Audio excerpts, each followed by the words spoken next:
Assalamualaikum warahmatullahi wabarakatuh.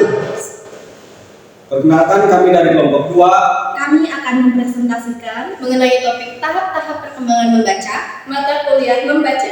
Perkenalkan, nama saya Muhammad Mubin. saya Maya Ainunisa. Saya Siti Nurfadila. Saya Nabila Rumaidayat. Selamat menyaksikan.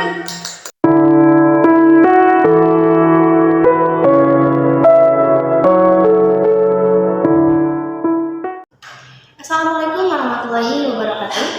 Perkenalkan, nama saya Siti Nurfadila sebagai moderator pada diskusi kali ini. Sebelumnya saya mengucapkan terima kasih kepada Bapak Dr. Haji Ahmad Saiful Rahman sebagai dosen pengampu mata kuliah membaca. Pada diskusi kali ini kami akan membahas mengenai tahap-tahap perkembangan membaca yang akan disampaikan oleh kelompok 2. Kepada pemateri pertama, saya persilahkan. Baik, terima kasih kepada moderator. Di sini saya akan mendiskusikan tentang tahap-tahap perkembangan membaca. Piaget mengusulkan 4 tingkat utama perkembangan intelektual anak dan masing-masing tingkat tersebut dibagi menjadi banyak subtingkatan sebagai berikut. Yang pertama, tingkat sensorik motorik sejak lahir sampai 18 sampai 24 bulan. Yang kedua, tingkat praoperasi dari 18 sampai 24 bulan hingga 6 sampai 7 tahun. Tingkat aktivitas spesifik dari 6 sampai 7 hingga 11 sampai 12 tahun.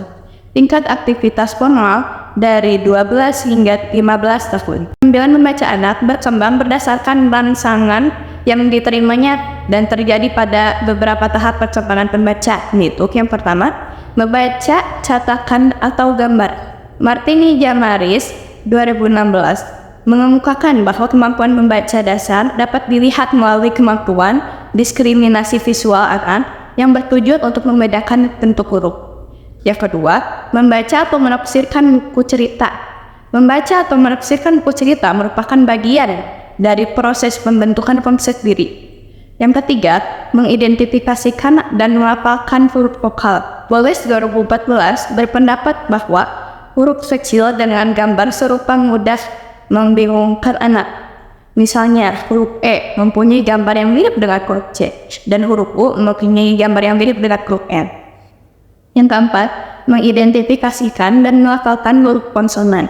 Menurut Fortuna de Tatia dan Chef Danensi 2011, anak pada umumnya kesulitan membedakan huruf D dan B, serta huruf N dan M.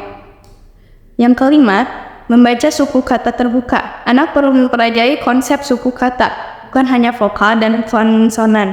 Hal ini sesuai dengan pandangan Tahir 2013 yang menyatakan bahwa konsep suku kata sebaliknya diperkenalkan kepada anak usia dini setelah memahami aspek fonetiknya. Keenam, membaca kata. Kemampuan membaca anak didasarkan pada perkembangan membaca mereka. Tahap perkembangan membaca cetakan atau gambar atau menafsirkan buku cerita mau tidak mau mengarah pada tahap berikutnya, yakni mulai mengeja atau membaca. Lalu untuk materi yang kedua mengenai faktor-faktor yang memengaruhi keterampilan membaca akan disampaikan oleh saya sendiri. Selanjutnya yaitu materi kedua mengenai faktor yang memengaruhi perkembangan membaca. Secara genetik, perkembangan membaca memiliki korelasi dengan dileksia pada salah satu anggota keluarga anak. Dan keterlambatan perkembangan fisik terutama pada perkembangan otak dan hambatan psikis seperti ketidakmampuan berkonsentrasi, kelemahan mengingat, dan menganalisis bentuk huruf atau kata. Ada beberapa faktor yang memengaruhi perkembangan membaca. Di antaranya, yang pertama yaitu faktor fisiologis. Faktor ini mencakup faktor kelemahan fisik. Beberapa ahli mengemukakan bahwa keterlambatan neurologis atau kecacatan otak dan kekurangan kematangan secara fisik merupakan salah satu faktor yang dapat menyebabkan anak gagal dalam meningkatkan kemampuan membaca. Menurut Lam dan Arnold pada tahun 1976, gangguan alat berbicara, alat pendengaran, dan alat penglihatan bisa memperlambat kemajuan belajar membaca anak. Faktor yang kedua yaitu faktor intelektual. Istilah integrasi didefinisikan oleh Haynes pada tahun 1980 sebagai suatu kegiatan berpikir yang terdiri dari pemahaman yang esensial tentang situasi yang diberikan dan meresponnya secara tepat. Rubin pada tahun 1993 juga mengungkapkan bahwa tidak semua siswa mempunyai kemampuan integrasi yang tinggi untuk menjadi pembaca yang baik. Metode mengajar guru, prosedur, dan kemampuan guru turut mempengaruhi kemampuan membaca anak. Lalu yang ketiga, yaitu faktor lingkungan. Faktor lingkungan dapat memengaruhi perkembangan kemampuan membaca anak. Salah satunya yaitu latar belakang anak di rumah. Menurut Rubin pada tahun 1993 mengungkapkan bahwa orang tua yang hangat, demokratis, bisa menggerakkan anak-anak mereka pada kegiatan yang berorientasi pendidikan, suka menantang anak untuk berpikir, dan suka mendorong anak untuk mandiri, merupakan orang tua yang memiliki sikap yang dibutuhkan bagi anak sebagai persiapan yang baik untuk belajar di sekolah. Lalu faktor yang terakhir yaitu faktor psikologis. Faktor yang mempengaruhi perkembangan kemampuan membaca anak adalah faktor psikologis, yaitu motivasi dan minat. Carlyle dan Montaigne pada tahun 2008 mengemukakan bahwa motivasi ialah sesuatu yang mendorong anak untuk belajar melakukan sesuatu kegiatan. Rubin pada tahun 2008 juga mengungkapkan bahwa faktor yang sangat penting bagi kesuksesan belajar ialah motivasi, keinginan, dorongan, dan minat yang terus-menerus untuk mengajarkan suatu pekerjaan. Selanjutnya, materi yang ketiga. Kepada pemateri ketiga, saya persilahkan. Baik, terima kasih kepada moderator. Untuk materi yang selanjutnya yaitu untuk meningkatkan minat membaca. Kegiatan membaca merupakan aktivitas yang dilakukan untuk mendapatkan informasi dan pemahaman suatu ide atau gagasan yang hendak disampaikan oleh penulis kepada pembaca.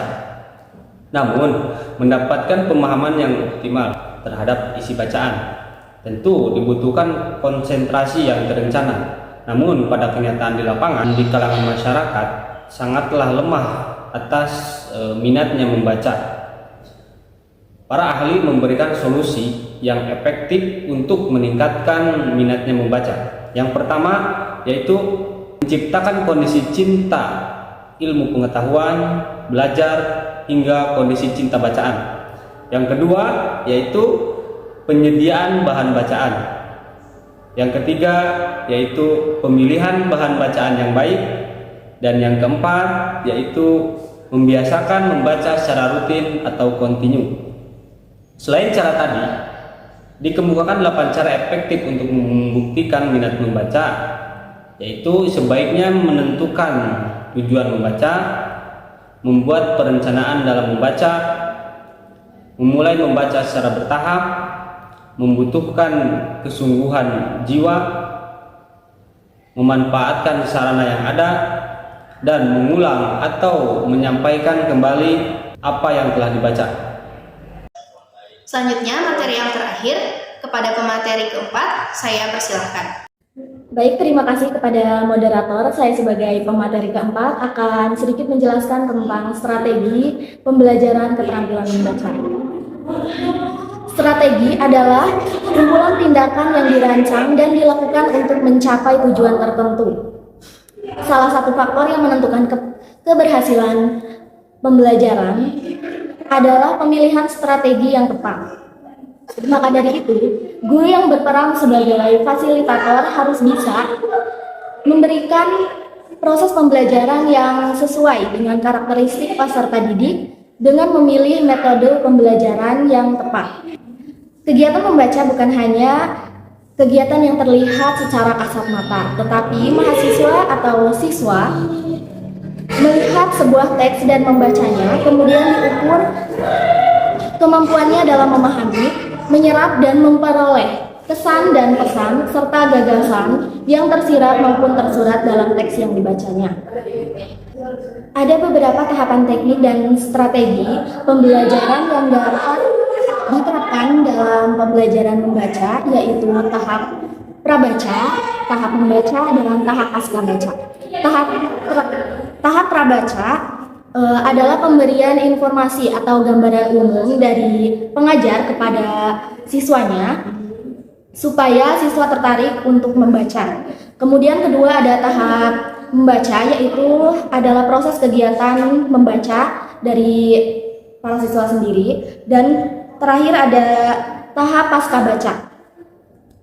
Tahap pasca baca dilakukan setelah membaca untuk membantu siswa dalam mengintegrasikan informasi baru yang dia dapatkan dari bacaan tersebut. Itu strategi pembelajaran keterampilan membaca diantaranya adalah dengan memberikan sejumlah tes. Beberapa tes yang dapat diberikan diantaranya bentuk benar salah, melengkapi kata dan kalimat, pilihan ganda, pembuatan ringkasan atau rangkuman, cloze test, dan C-test. Dari ke-6 tes tersebut, tes pilihan ganda merupakan tes yang paling sering digunakan. Namun pada penerapannya, tes ini dikritik karena jawabannya bisa ditebak dengan lebih dari satu cara. Oleh karena itu, teknik cloze juga digunakan sebagai ujian pendamping. Banyak pengajar yang menggunakan teknik cloze ini untuk mengukur kemampuan membaca mereka, terutama dalam pembelajaran bahasa kedua. Dari diskusi ini, saya izin membacakan kesimpulan. Kemampuan membaca anak berkembang sesuai dengan stimulasi yang diterima dan berlangsung pada beberapa tahap perkembangan membaca, yaitu membaca cetak atau gambar, membaca atau menafsirkan buku cerita, mengidentifikasi dan melafalkan huruf vokal, mengidentifikasi dan melafalkan huruf konsonan, membaca suku kata terbuka, dan membaca kata. Secara genetik, perkembangan membaca memiliki korelasi dengan masalah disleksia pada salah satu anggota keluarga seorang anak dan keterlambatan perkembangan fisik, terutama pada perkembangan otak dan hambatan psikis, seperti ketidakmampuan berkonsentrasi, kelemahan mengingat, dan menganalisis bentuk huruf atau kata. Ada beberapa faktor yang memengaruhi keterampilan perkembangan membaca, yaitu diantaranya faktor fisiologis, faktor intelektual, faktor lingkungan, dan faktor psikologis. Secara garis besar, para pakar memberikan solusi yang efektif untuk mengatasi kurangnya minat membaca, yaitu menciptakan kondisi cinta ilmu pengetahuan, belajar, hingga kondisi cinta baca.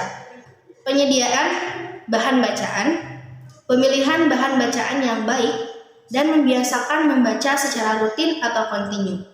Ada beberapa tahapan teknik dan strategi pembelajaran yang diterapkan dalam proses pembelajaran membaca, yaitu tahap prabaca, tahap membaca, dan tahap pasca baca. Selain itu, strategi pembelajaran keterampilan membaca bisa dengan memberikan sejumlah tes. Demikianlah kesimpulan pada materi tahap-tahap perkembangan membaca. Sekian presentasi yang dapat kami sampaikan. Mohon maaf apabila ada kesalahan dan kekurangan. Terima kasih. Wassalamualaikum